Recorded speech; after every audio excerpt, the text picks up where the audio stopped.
Thank you all for your appearance here today. These hearings are always a welcome opportunity to highlight the work that you and all of the men and women you do in your agencies and organizations to help keep our country safe.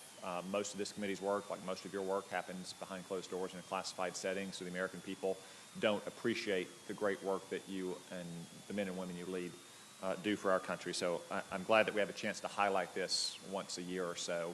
I also want to stress the importance of protecting all the information that your people collect. And Director Wray, part of the FBI's responsibility is to ensure that classified information is handled correctly, that's not disclosed in a way that could pose a risk towards Americans' national security or intelligence or military operations. Is that correct?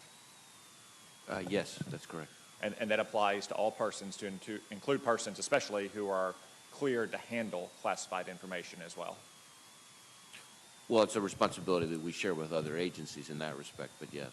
And so you do investigate instances of alleged disclosure of classified information that was done wrongly?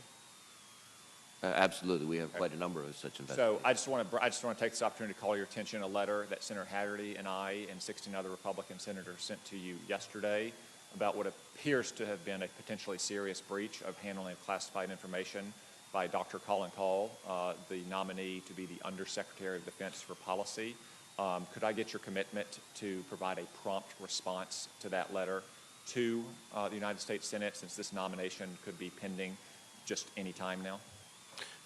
Senator, I'm aware of the letter. I haven't had a chance to review it yet, but I'm happy to take it.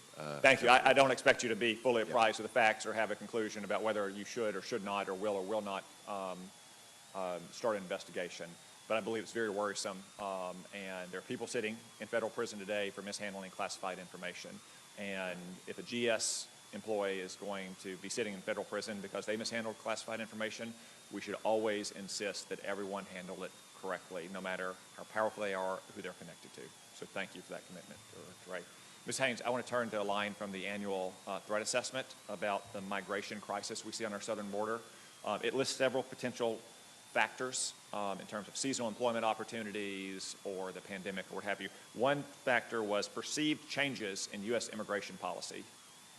Is it possible that a factor could also be actual changes to U.S. immigration policy? Thank you, Senator. I think we were looking at the degree of folks coming, and so I don't think that there were, in fact, changes at the time that would have accounted for. In other words, it was perceived changes that they were looking. So I know that you're not in charge of immigration policy, I don't expect you to be, but I'll give you 3 changes that actually have been made by the Biden administration since the first day. 1, they created an exception to the pandemic exclusionary order for minors.